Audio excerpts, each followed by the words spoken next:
أحد الأحزاب الإسلامية طلعت فتوى تقول أملاك الدولة مجهولة المالك، وبالتالي من حقنا إحنا أن نسرقها، وسرقت ما سرقت من أموال الدولة العراقية. هذه سرقة حبة رز سرقة، وسرقة جبل ذهب أيضا سرقة. محدثكم محمد إدريس خليل ماجد.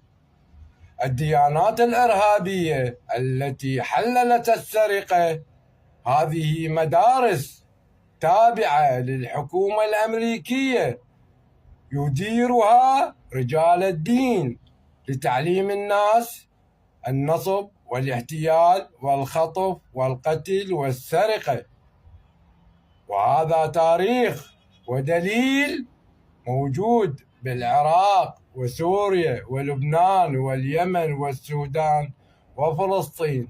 انمحت هذه الدول من الخارطة على يد الديانات الإرهابية بقيادة رجال الدين.